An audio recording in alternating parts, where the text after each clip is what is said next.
Hi everyone, I am Rebecca from ChemKnits, and I'm in the middle of filming a Dye Pot Weekly episode where I am dyeing some yarn with a Tulip tie-dye kit. Now, whenever I'm filming these videos, I use paper towels that are there in the back to kind of wipe my hands off, and I think that the patterns that I get on them are always gorgeous. So I kind of wanted to see what would happen if I used something to wipe up the surface and wipe up my hands that I would keep versus throw away like these paper towels.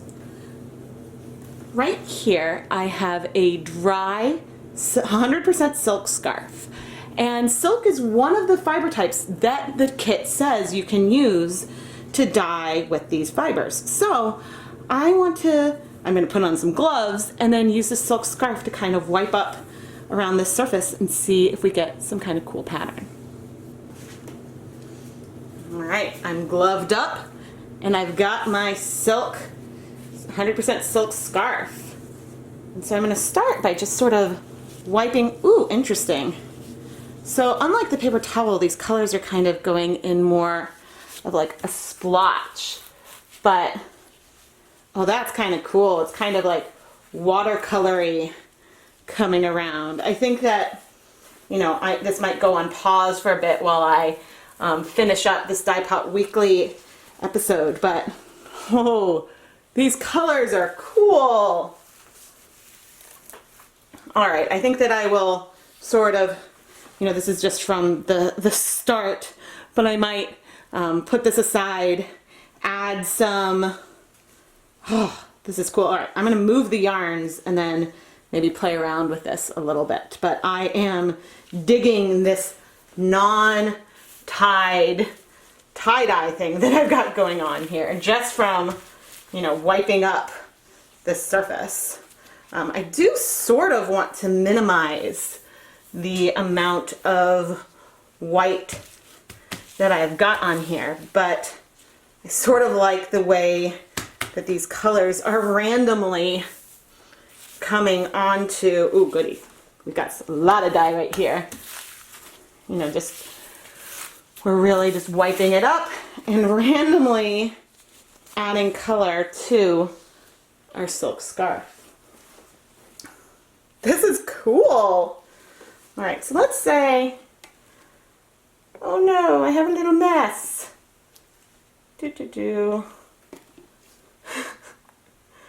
Oh no. Now my surface is protected with plastic wrap and eek, I've got some on my hands. But we can kind of, you know, pat this up. I'm impressed with how easily the silk is absorbing the color, especially because there has been no water in the silk yet.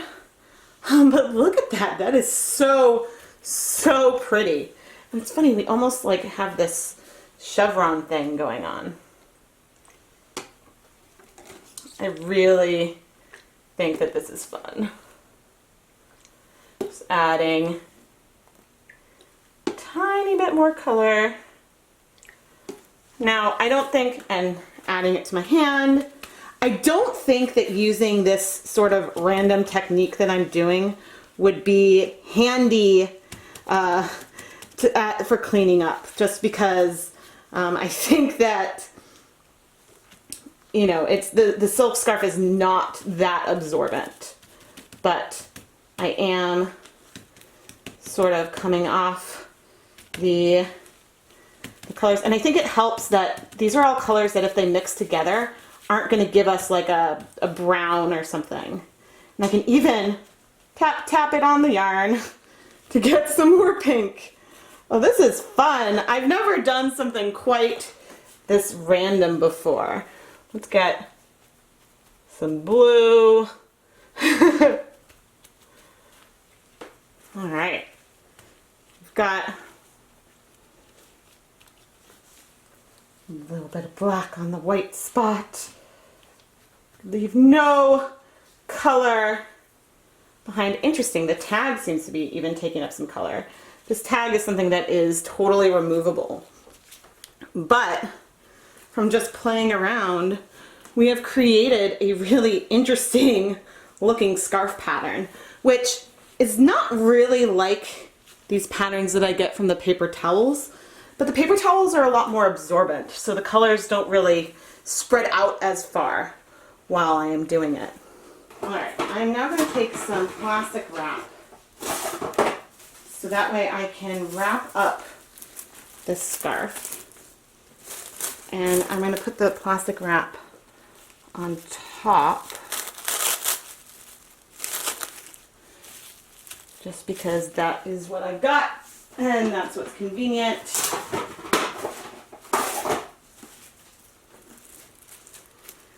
And I am going to start wrapping it up in sort of a little jelly roll.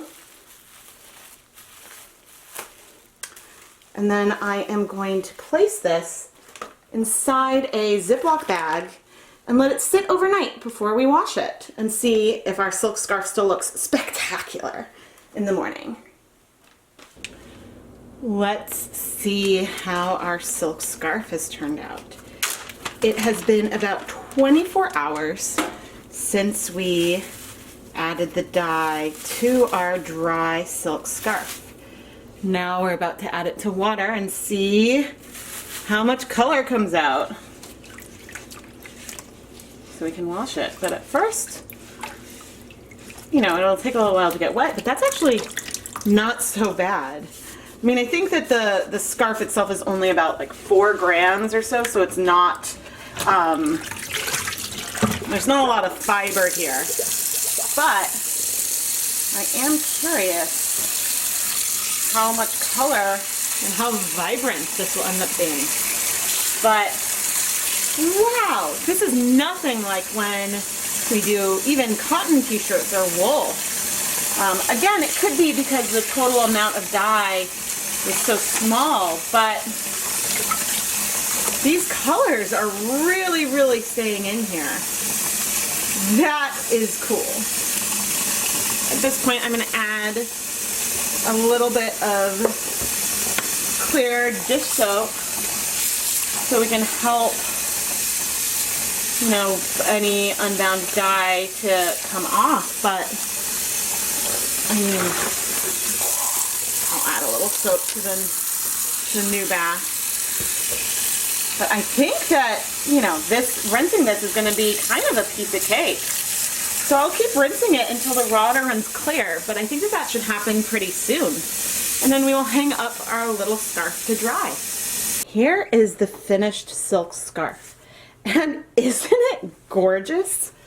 When we washed it, so much less color came out than what I would have expected.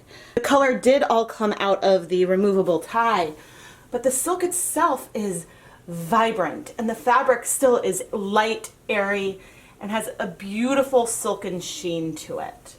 Now, obviously the scarf is still a little wrinkled because I didn't really take care of that as I was drying. This is more about the dyeing process than anything else. But I really sort of want to explore this technique of randomly applying dye to a silk scarf, or really even other types of fibers.